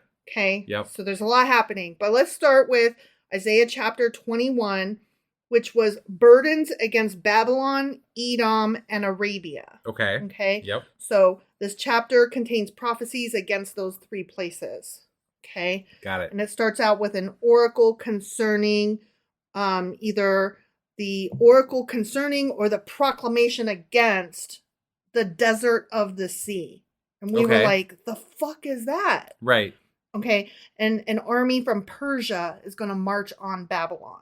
Okay, that's what's happening. Okay. This part of the prophecy refers to Babylon, even though it's not indicated by name. So, sure. What I just told you is like, hey, guess what? That's Babylon. Okay. Okay. Yeah. Okay. You didn't know it till I said it. And you know, we're supposed to know this because we obviously are reading this in biblical times. Mm-hmm. Yeah. When these things would have made maybe some sense. Right. Exactly. So, they would have known what the wilderness of the sea was. Right. Well, it's called that because the Great Plain of Babylon was divided with lakes and marshes. And it was referred to during that time as a sea because of that. All right. Okay. Now, Elam and Media are the ancient names for the peoples of Persia, which is in modern day Iran. Okay. Got it. The Persian Empire conquered the Babylonian Empire. And Isaiah here prophetically sees their armies marching on Babylon. Sure. Okay? Mm-hmm. So then it goes into the fall of Babylon. Babylon has fallen, has fallen. That's where that guy was running around his horse. Yeah. And calling the British are coming! The British are coming! Right. Just for our international audience, that's a reference to Paul Revere when the American Revolution was happening. Right. And he was they were watching out for them to be coming, and then they had a whole system of what do they call them? The Minutemen. Was it Minutemen? Yeah, the Minutemen. Was it one if by sea, two if by land, or was it the other way? Can't remember off the top of my head. However many lights you were shining, that was supposed to tell you if the British were coming by sea or by land. And then they rode and told everybody the British are coming. So there you go. So you know why. There's some very adept historian. Historian. Yeah. Well, I just wanted them to understand why I was saying that. The British are coming. The British are coming. Oh, I got you. Because it's funny if you understand it. Right. Okay. So anyway, Babylon has fallen, okay? Okay. This prophecy was actually fulfilled when the Persian Empire conquered Babylon. So that actually happened. Okay. All right. Not too long after that. Okay. Okay. Then this is assuming that this was written prior to that. And so here's my problem with this. Two ways. Mm-hmm. But let's just assume that he did prophesize this, right? Yeah. I'm sure that things moved really slow back then. So like for him to prophesize it meant that somebody over there was like, hey, we're probably going to be fighting these guys in like 3 years. Right. You know what I mean? Not only that, but it's like, big, powerful city gonna attack small place. That tracks. It's not hard. That tracks. That wouldn't be that hard to see. Also, right. I don't have full confidence that these things were written before they happened. Right. But that's a whole, that's just my take on it. So right. I'm not saying that it's one way or the other. I don't know either way to be true. I don't really care because either way doesn't really impress me. That don't impress you much. Got it. So then came the oracle concerning or proclamation against Duma. Mm-hmm. Now, the Masoretic text, meaning, Moses, right? Okay, refers to Duma, whereas the Septuagint refers to Edom. Okay. Yeah. So depends on which interpretation you go by, but they're kind of the same-ish. Got it. Okay. Yep. So the Edomites descended from Esau, who who was Jacob's brother, Jacob Right. being Israel, Yeah. right? Yeah. Okay. So they settled in the land to the southeast of Israel and were the sometimes enemies of Israel. Got it. So the fact that, we're going to war with them, is that right? Yeah. Well, not shocking? Not shocking. Nope. Nope. Okay. The oracle concerning or proclamation against Arabia. Mm-hmm. Now, they use the phrase the desert plain. Okay. And it may not point to a specific identifiable place, but the geographical area named is usually considered to be in Arabia based on the following. Okay. Okay. Mm-hmm. Towns that were mentioned. The oasis city Tima from verse 14 is located 100 miles south of Elath, and 200 miles east of the Red Sea, and it is known to be a caravan center. So it was highly populated and traveled and would have been known. Got it. And that's just one point. Sure. The Dedanites from verse 13 and Kedar from verse 16 were definitely Arabian tribes. The Deadanites, I don't know if I said this in the episode that where the Deadanites came up, but it sounds like that came straight out of Army of Darkness. Like, Maybe the Army of Deadanites. Darkness borrowed from Yeah, the no. Bible. I'm sure that would be the way it went. But like, it just sounds like something like Deadanites. It's just such a interesting. I love the name. I love it. Oh, so do I. But given all those facts of the little areas and how they were related to Arabia is what makes us think they're probably talking about Arabia. Sure. Okay. Yep. It is recorded that Kedar paid tribute in 738 BCE to the Assyrians, so that one came true also. Again, questionable about whether they're coming true or written about Sure. after the fact, in my opinion. Absolutely. But, I'm just reporting what happened. Okay? I gotcha. In 715 BCE, Sargon II battled the tribes between Tima and the Gulf of Aqaba, which is the eastern arm of the Red Sea. Okay. And then in 703 BCE, so less This is than all 10 years historical later. stuff, right? Yeah, less than 10 years later, Sennacherib subdued the Arabian tribes, joining the rebellion of Merodach Baladan, who was the king of Babylon. Okay. Okay. Mm-hmm. So those are things that actually happened. Sure. Okay. So prophecy, I don't know, but they were things that were written and they do match up to history. Sure. Okay. Yep. So that's chapter 21. Okay. Yeah. Now we're moving on to chapter 22. This chapter contains a prophecy against untimely rejoicing in Jerusalem, and then a threefold prediction of Shebna's fall and Eliakim's elevation. And I don't know if you remember any of that, but we were like, who, where, what? And no. So you probably The answer is no. I don't remember any of that. That makes perfect sense. Okay, so the first half of that chapter is concerned with the oracle concerning the Valley of Vision, which I know you do remember. That. Yes. Which is also the proclamation against Jerusalem.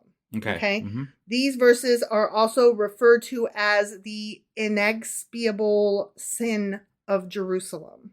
Okay. Yeah.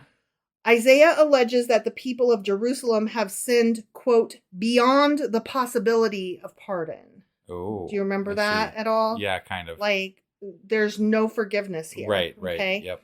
Isaiah is grieved over a joyous city. Okay? Mm-hmm. There's a prophecy against the Valley of Vision, which refers to the Valley of Hinnom, from which the name Gehenna is derived. Oh, okay. Interesting. Yeah. Interesting. Gehenna was like the trash fire place. Right. That kind of refers to maybe hell, sort of. Right. Kind of. An like early incarnation thereof. Right. Yeah. Yes.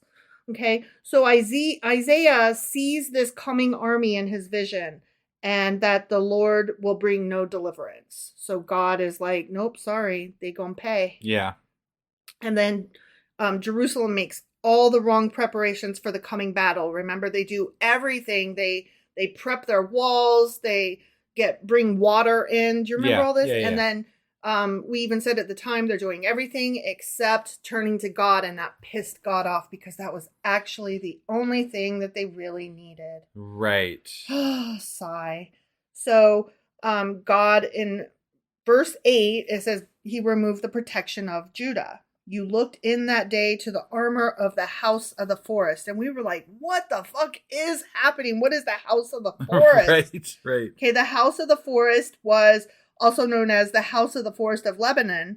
And this was one of the prestigious buildings established by King Solomon in Jerusalem within his palace complex, as described in 1 Kings chapter 7. So kind of like the sea was the giant bathtub. Right. The forest was these giant tree things. Okay. Bits of timber. Okay. Yeah. It used a great amount of cedar wood from Lebanon, which remember Lebanon was known for its wood. Yeah. Yeah, and they talked a lot about that when we were talking about King Solomon. Mm-hmm. So, well, the wood was used for the pillars, beams, and roofing material, and thus resembled a forest. Okay. All right. Once it stored the royal armor in form of, I know you'll remember this, 300 shields of gold and vessels of gold. Right. That's from both 1 Kings chapter 10 and 2 Chronicles chapter 9. Sure. So that's where we got that from. Okay. All right. All right. So the second half of chapter 22 is about the judgments against Shebna and how Shebna gets replaced by Eliakim. Okay. And we're like, who the fuck are Shebna and Eliakim, and why do we give a fuck? Right. So Shebna had a high and honorable office, but he used it to glorify himself. Okay. Verses 15 and 16 say, this is what the Lord Almighty says. Go say to this steward, to Shebna, the palace administrator, what are you doing here? And who gave you permission to cut out a grave for yourself here, hewing your grave on the height and chiseling your resting place in the rock?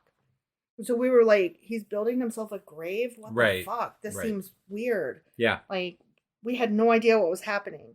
Okay, so here's the thing. Shebna was a servant of King Hezekiah, both a steward over the house and a scribe. And that was given in 2 Kings chapter 18. Okay. All right. And he wasn't important, so we just don't remember his name at all. Yeah. But that's who he was. It was a very high position to hold. Okay. And he took advantage of that. Yeah. They were both positions of honor and responsibility. So Shebna was one of King Hezekiah's chief assistants. One might say like his right-hand man kind of thing. Yeah. Okay. The king of Judah at this time was Hezekiah, a good king. So the common condemnatory judgment, the condemnation from God, fell on the next person in line. Yeah. So, wait. So they're like, it can't be the king's fault. He's a good king. He was a good king. So who's bad? Oh, that guy. That guy over there. He's bad. That's why God's punishing us. Yes, That's exactly. bullshit. Yes, That's I agree. fucking bullshit. Shebna and the populace in general did not share the godly principles of King Hezekiah. Remember, he was trying to be good, and the people were like having none of it. I think this is bullshit. I think they're just looking for any reason to blame something on somebody. That's all. Now, Shebna, in his position of honor and authority, made himself a fancy and prestigious tomb, which in that day was a display of significant power and wealth. Well, it sounds like he had significant power and wealth being next to the goddamn king. Right, exactly. So I don't see what the problem is here, other than they didn't like him after the fact. Exactly. Isaiah had prophesied that the people of Judah and Jerusalem would be carried away into exile. But Shebna did not believe this, and in building this elaborate tomb to himself in Jerusalem, was basically saying, I will never be carried away into exile. I am so certain of that I will die here. And I'm so certain that I will die here, that I will build my tomb here. I see. Okay? Okay. And that was naughty of him. He was supposed to believe. That they're supposed to be... You're supposed to believe that shit's coming down the pike. And you're sitting there going, no, I think we're all right. And you're in trouble for that. Yeah. You get in trouble for that. Well, because the Lord sent his message through Isaiah, and you're supposed to be able to tell one prophet from another. Again, I have to ask, who the fuck is Isaiah? Like, I don't... If I'm in that day, and I'm like Hezekiah, or what was his name, Shebna? And I'm like, who the fuck are you, dude? Yeah. Why should I believe you? Exactly. I don't have any...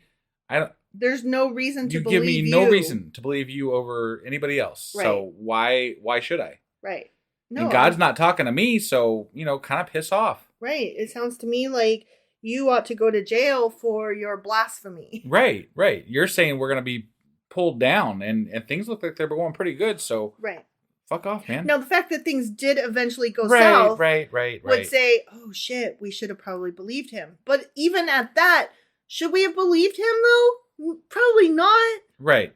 I don't know. Yeah. That's just my opinion, man. Right.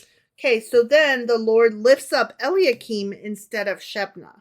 Okay, so Shebna was the one that, built himself a tomb. Yeah. Well, Eliakim is mentioned in 2 Kings chapter 18 as another assistant to King Hezekiah. Okay. Okay? Yeah. Isaiah prophesies that God will take the office and authority of the unfaithful Shebna and give it to Eliakim instead. But they're still going to be exiled, though, right? Mm-hmm. So what does it matter? It matters which one is going to hell or not. This guy's more godly than the other guy or whatever. So yeah. All right. Yeah. Okay. In that day, the chief royal steward would have the large master key of the palace fastened to the shoulder of his tunic. So I don't know if you remember, there was like a verse that talked about the key, picture of the key on his shoulder. Okay. That's what that was referring to. Got it. The key was a picture and demonstration of the authority of the chief steward. So it was basically like his symbol of his position. Yeah. So God will give Eliakim the authority to, quote, open and shut as his representative, which no man can oppose. Understood. So that was he can open all the things and then shut all the things, but if he's not there, then no one can open or shut all the things. Exactly. Got it. Exactly. Okay. So you do remember some of this. That's great. Okay, so verse 23 of that chapter says, I will drive him like a peg into a firm place. Yes. And remember, I was joking around, like, they like to be pegged. Yeah. And what does pegging mean back then? And so in those days, houses didn't really have cupboards or storage closets or cabinets or things like that. Okay. So things were stored on pegs set up all around the room. And if something was on its peg, that meant that it was safe and secure, stored properly, and ready for use at the appropriate time. It's like your tool wall if you got like a, everything in its place and a place for everything. Right. So that's what it meant by saying, I'm going to hang him as a peg, meaning I'm going to put him in his appropriate place. Got it. And there was one verse that said something about all those hanging to Sheba, whatever the bad one. Shebna. Shebna's.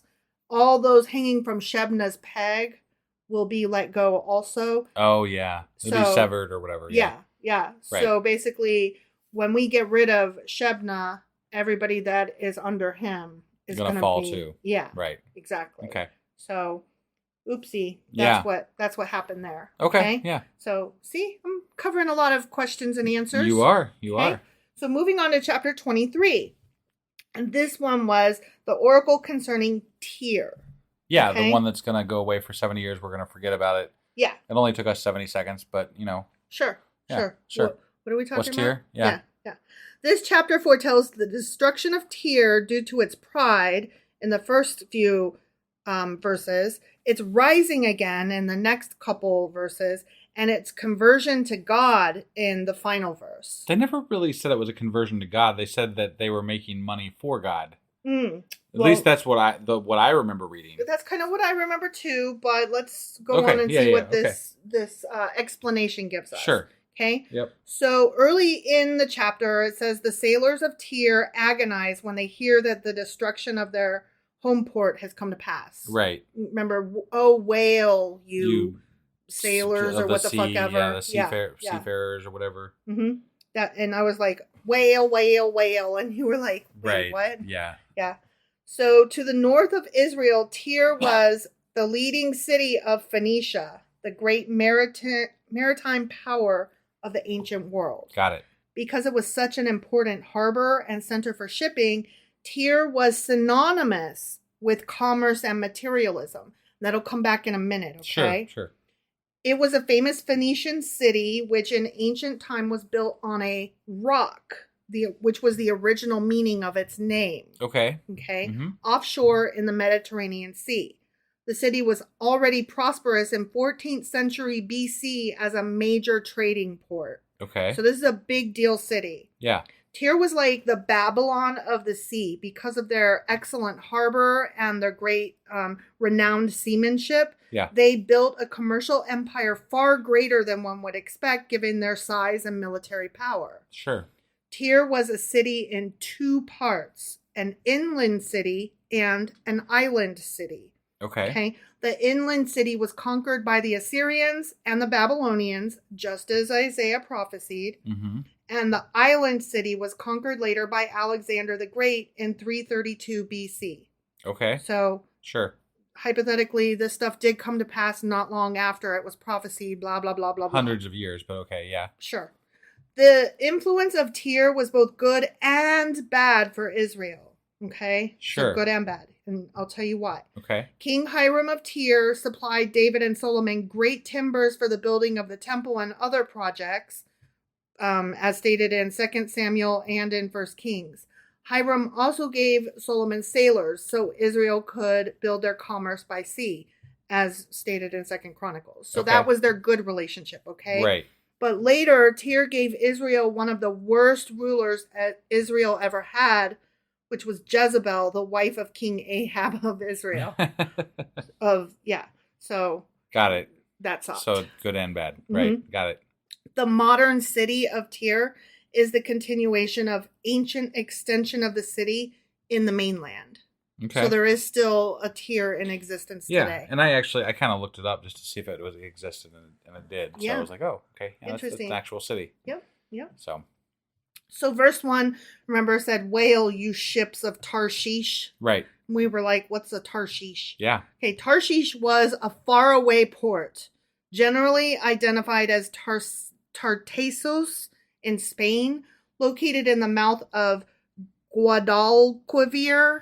Okay. You try saying that. Yeah, no. The Guadalquivir River, where the Phoenicians are said to have established the first anchorage grounds and deal in precious metals. Huh. Okay. Other possibilities, of course, because we don't know that for a fact that that's what it was. Sure. So other possibilities could include Tarsus in Cilicia, Tersini in Etruscan or Tuscany, which is the west side of Italy. Okay. Or Carthage in North Africa. Got it. Okay. Yep. And then it also said something further on in that verse about Chittim. Yeah. Okay. Chittim was a Phoenician colony in Kittim or Kition, which is in Cyprus, which is Greece area. Island, yeah. Okay. The term is also used in general for places beyond Cyprus as far as Greece. Got it. Okay. So those are places also that really existed. Right. Okay. So the chapter goes on about the proud city of Tyre being humbled, and then the destruction of the city of Tyre, and then 70 years of desolation for the city of Tyre. Right. Okay? Yep. At that time, Tyre will be forgotten for 70 years, the span of a king's life. But at the end of these 70 years, it will happen to Tyre as in the song of the prostitute. Right. And then there was the song, which I shall not sing a second time. Take up a harp, walk through the city, you forgotten prostitute. Play the harp well, sing many a song so that you will be remembered. Right. Okay? Mm-hmm. Thou harlot. Let's talk about that for a second. Okay. That's what Isaiah called Tyre, partly because the city enticed merchants to deal with her by various artifices and even by dishonest practices, as harlots were imagined to do. Got it. And let us not forget, the city was renowned for being materialistic and rich in spending money. Sure. So that's why it was equated to a whore. It's a very active trading place. So. Yes, and a place of business and exchange. Right. So what do you do with a harlot? You exchange funds and services. Sure. Partly also it was referred to that as because of the great and general uncleanness, which was both committed and tolerated in it.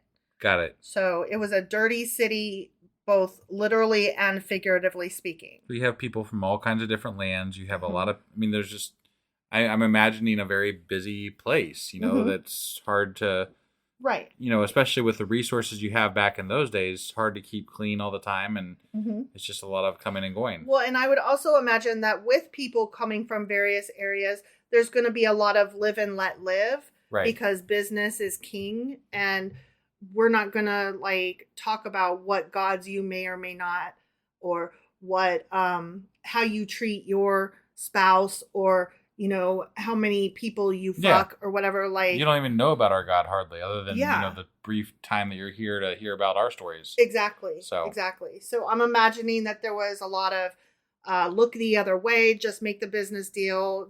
It doesn't impact me, whatever. Right. Yeah. And that is looked on to be ungodly. Sure. Not just the action, but the letting the action go argued or whatever. I've argued this before, though. This is part of the problem with God, is that he's apparently specializes just in this one section of the world, and the rest of the world doesn't know about him, and he doesn't speak up about it. So how the fuck are they supposed to know? And if they don't know, how is it bad to, like, are you saying that we can't step outside of our bubble and then go in and interact with other people because it's quote unquote ungodly? Right. Like, that seems dumb. Right. So no, I totally agree. So God's a little bit of a dick. Yeah. Right. Yeah.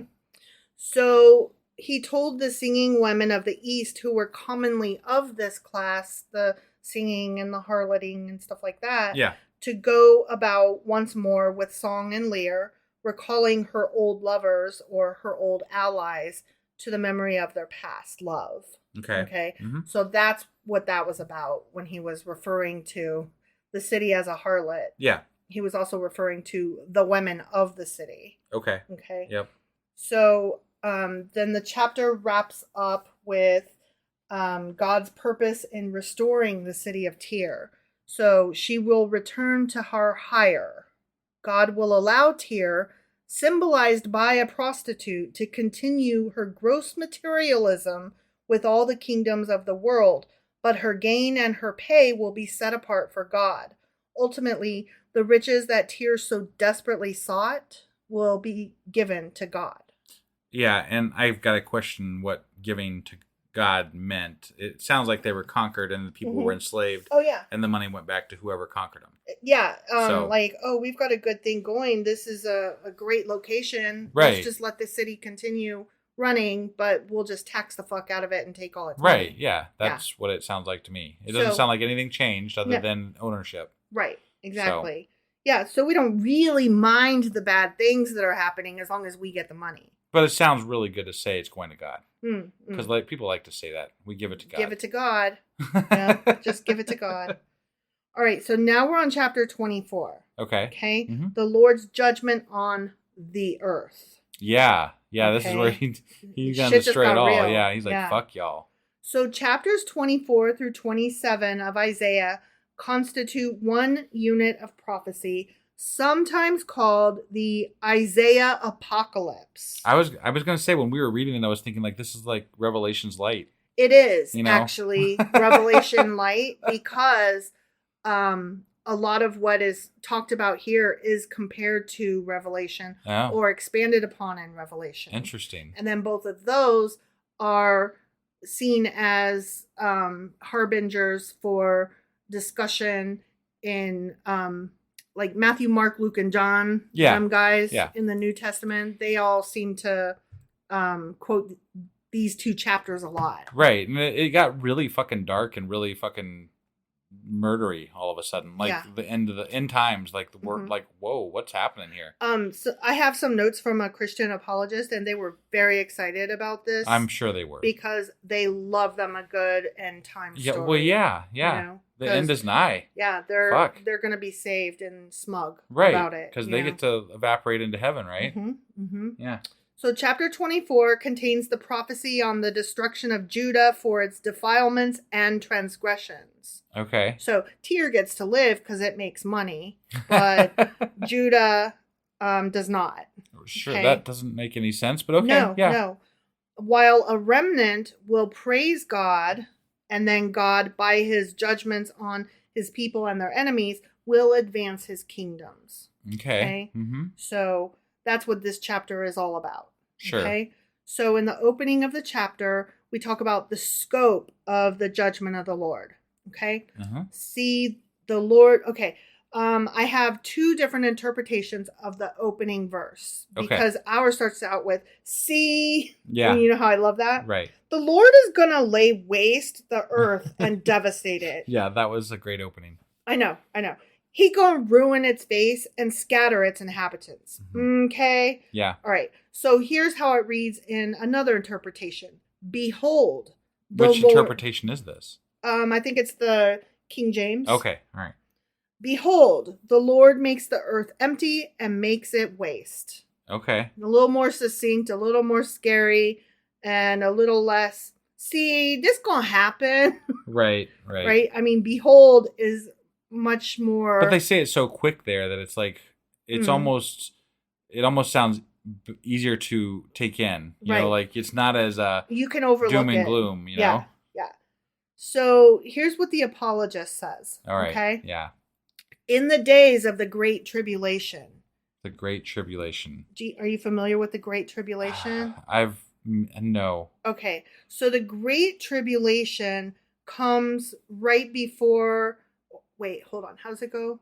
Okay, no. So first comes, what's that thing where... Rapture? The rapture. Yeah. Okay. First comes the rapture. And so God is going to suck up all his goodies and only the baddies will be left behind. Right. Or the goody non-believers. Okay. And that's important because then come the tribulations. Okay. The tribulations, I think, are like 7 years of hardship or some shit like that. Okay. I could be mixing up my prophecies because I'm not like real big on Revelation and or New Testament stuff. Right. But, okay, so we've got the sucking up of all the people in the rapture. Right. Okay. Yeah. And then 7 years of tribulation. Now, during that tribulation period, it's going to like weed out, like there basically will be a second chance for the non-believers to be like, oh my fucking God, I was so wrong that time when all the people of the planet disappeared and they all happened to only be Christians.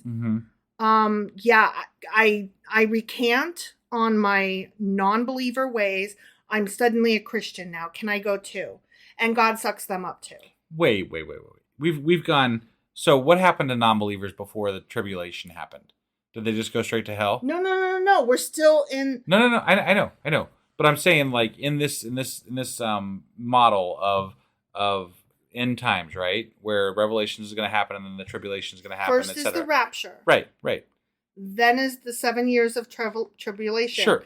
Everybody's left on earth. I understand, but I'm asking a question here. What is your question? My question is, prior to this, everybody that died prior to the rapture and the tribulation, all the people that ever died. So like my grandma a few years ago. Yeah. Okay. If they were a non-believer, what happened to them? Did they go to hell? Sure. Why not? I don't so know. Why do these people in this specific time, according to Christians, during this tribulation get to choose? Why don't they just get to go to hell like everybody else? I don't know. It depends on which Christian you ask as to whether hell is real or not, whether hell is eternal, whether non-believers who are good actually go to hell, or if they go to a waiting room, or if they get a choice and then they're like in a heaven lobby. I don't know all the ins and outs. Okay? It seems really dumb. The whole system is dumb. Yeah, no, I'm aware. The whole system makes no fucking sense. Right. It just, I don't see how. Because let me I don't ask you see how this. Christians can make this make sense in their head. That's Let all. me ask you this. So tomorrow you get hit by a car, right? Yeah.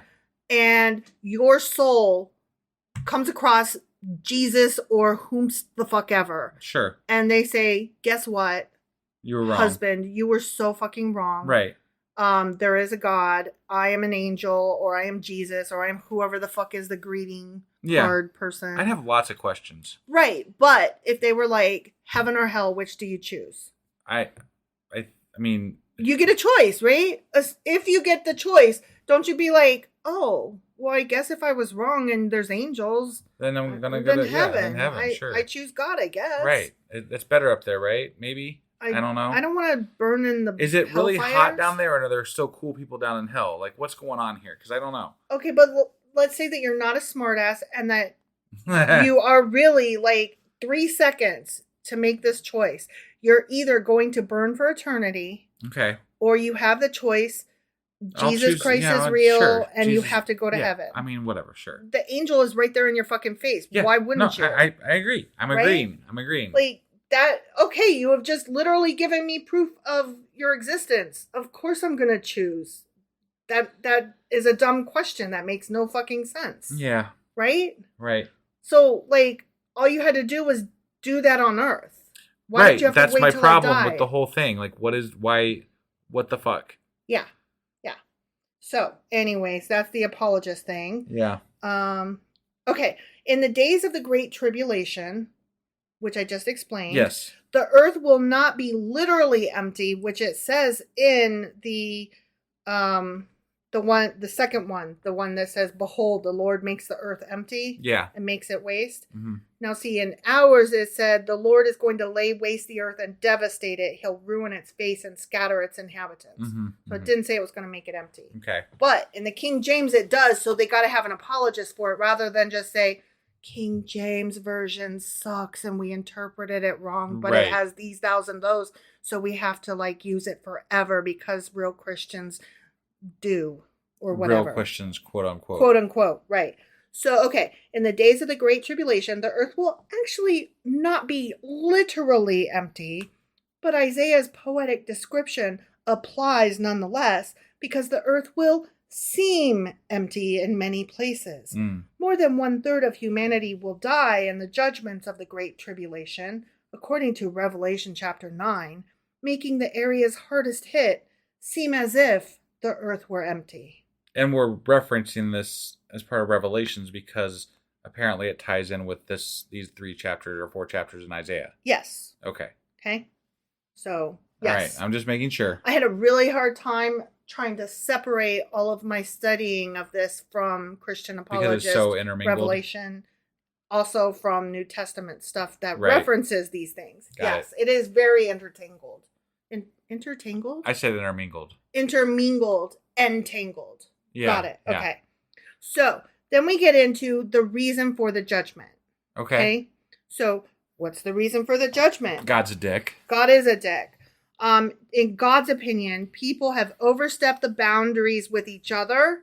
They've rewritten the rules as they are fit and as he sees fit, and broken covenants by turning away from God. Okay? So this is 3 separate crimes. They are bad to each other. They rewrite the rules. Yeah. That would be like what we do today when we're like, you don't have to follow all the 10 commandments. Just be a good person. Sure. Right? Sure. And they also turned away from God, which that would be the biggest one that I would think would piss God off. Yeah. Okay. So those are the big reasons for his judgment. Okay. Mm-hmm. So the next verses cover the scene of judgment. The partying will come to an end and the cities will be stricken with desolation. Okay.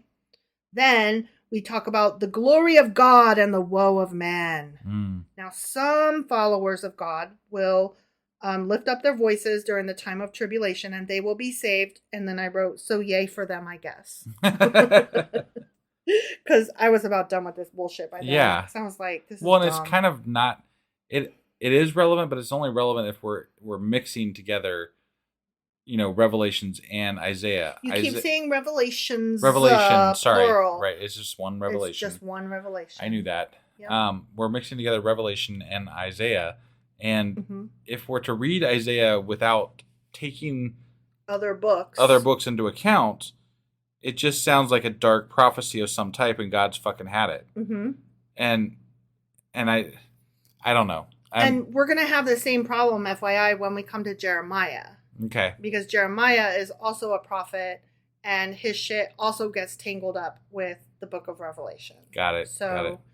And I'm not saying that we shouldn't take this into account, but maybe we bring it up more so when we get to Revelation as opposed to now, because I'm struggling to understand what we're talking about with regard to Revelation because I've never read the Bible, so I don't know what's going on in that aspect of things. So but I do know that what we read was very dark and world ending, and Isaiah is saying basically God's a dick and is going to ruin everything. Yeah. So that's what I understand. As far as from what we've read. I don't and think... I know enough about Revelation to know that it's not good. So it's that God is a dick and he's going to ruin everything. Right. I mean, yeah, there's pretty much no other way to say it. Exactly. So we're going to have more of that. Yes. Okay. All right. Yep.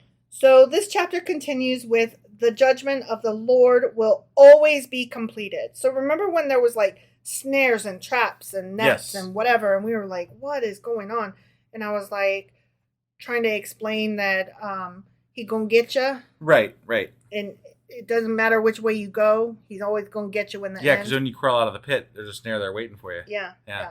So that's exactly correct. God's judgment is inescapable. If you escape the fear, you'll fall into the pit. If you escape the pit, you'll fall into the snare. God's judgment has enough backup plans to catch everyone. And then I added the note saying he's a wily bastard. Yeah. So there's that. Yep. Okay. So then we go on to talk about the intensity of the judgments of the Lord touching everything. So why has he got to touch everything? That's gross. Everybody's going to feel this. Okay. Okay. Yes. And then chapter 24 wraps up with the judgment of the Lord will touch everyone. Okay. Yeah. The powers in heaven that it talks about, Mm-hmm. there's two interpretations, and it depends on if you are an actual scholar or a Christian apologist. Okay. So the Christian apologists say that the powers in heaven likely refer to rebellious angels that are to be judged at the end of the age and imprisoned in the pit until the final rebellion at the end of the millennium, which we will read more about in Revelation chapter 20. Okay. Yeah. So that's why Christian sounds apologists. like an interesting theory. theory. Yeah. Other interpretations. Other interpretations. So anyway, when we talk about scholars interpreting actual language and history, state that the powers of heaven are the sun, the moon, and the stars, as referenced in Genesis, like the first that makes few sentences. A lot more logical sense. Yeah. It feels like the Christian apologists take this like Fantasyland turn when they get to their interpretations of the Bible. Yeah. They're like, how crazy and bullshitty can we make this whole thing? Mm-hmm. Let's make it into like a fantasy novel that's... Let's forget that the Greeks were ever involved and just make our own thing. Right. How can we make this fit for what we want it to fit? How do we put these last few chapters that are scary in the Old Testament and turn them into New Testament material? Right. Because all the other stuff, nobody really references that stuff in New Testament terms. But all of these final chapters of the Old Testament, they're all just like set up for New Testament. Yeah. It's what it feels like. Sure. And I think it feels like that because the Christians have made it feel like that. I'm very resentful of it because I'm like, I don't want to study that yet. I'm still trying to study this from the Jewish perspective. This material belongs to them. Right.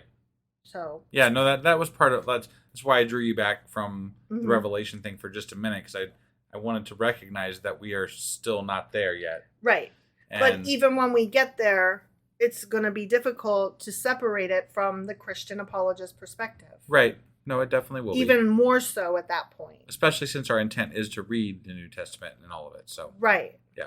Right. I got you. So I just keep putting it out there because it is out there and it will lend to our understanding of this book as a whole. Sure. And that's what we're trying to get to. Okay. All right. Is my understanding. Yeah, no, I guess what I was saying is that maybe we could cover it more in depth when we get to Revelation or get to some of the books later on in the New Testament. Sure. And come back and revisit some of this stuff from that perspective then.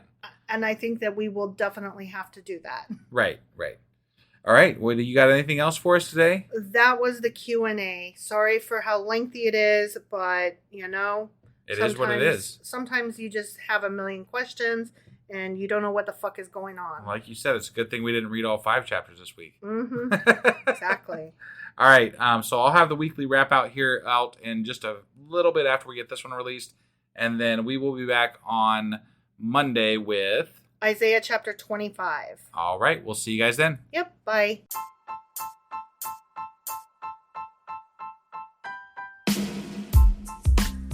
Hey wife, I guess that's the end? But husband, that's just sad. It doesn't have to be. We are on lots of social media platforms like Twitter. Our handle there is sacrilegious_D. For D's nuts. Oh my god. Stop doing that. Anyway, we're also on Facebook, Instagram, and Pinterest. There's a link to all of our social media sites at our website. Ooh, we have a website? Yeah, it's sacrilegiousdiscourse.com, where you can also find a link to our merch shop. We have a merch shop? Yep, we have podcast-themed clothing, mugs, notebooks, and more, as well as an atheist and science-themed products. Wow, our fans should really go check that out right now. Definitely. They can get in touch with us by sending an email to sacrilegiousdiscourse@gmail.com. But before they do that, we could really use some help. Oh yeah? With what? Well, it's not free running the podcast, and we need some financial support in order to get better equipment, which will free up time so we can concentrate on our podcast and our fans. Okay, so what should they do? Head over to patreon.com/sacrilegious discourse and sign up as a contributor on our podcast. Supporters there receive additional bi-weekly episodes that we record just for our Patreon members for as little as $2 a month. Also, we'd really appreciate it if you would like and subscribe on whatever platform you're using. And Apple Podcast reviews help us out tremendously. Like and subscribe. Leave an Apple review. Join us on Twitter. Support us on Patreon. That's a lot of instructions. Don't forget to say thanks. Thanks. Okay, bye.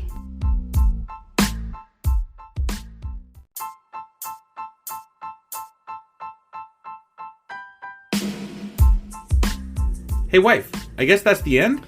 But husband, that's just sad. It doesn't have to be. We are on lots of social media platforms like Twitter. Our handle there is sacrilegious_D. For D's nuts. Oh my god. Stop doing that. Anyway, we're also on Facebook, Instagram, and Pinterest. There's a link to all of our social media sites at our website. Ooh, we have a website? Yeah, it's sacrilegiousdiscourse.com, where you can also find a link to our merch shop. We have a merch shop? Yep, we have podcast-themed clothing, mugs, notebooks, and more, as well as an atheist and science-themed products. Wow, our fans should really go check that out right now. Definitely. They can get in touch with us by sending an email to sacrilegiousdiscourse@gmail.com. But before they do that, we could really use some help. Oh yeah? With what? Well, it's not free running the podcast, and we need some financial support in order to get better equipment, which will free up time so we can concentrate on our podcast and our fans. Okay, so what should they do? Head over to patreon.com/sacrilegious discourse and sign up as a contributor on our podcast. Supporters there receive additional bi-weekly episodes that we record just for our Patreon members for as little as $2 a month. Also, we'd really appreciate it if you would like and subscribe on whatever platform you're using. And Apple Podcast reviews help us out tremendously. Like and subscribe. Leave an Apple review. Join us on Twitter. Support us on Patreon. That's a lot of instructions. Don't forget to say thanks. Thanks. Okay, bye.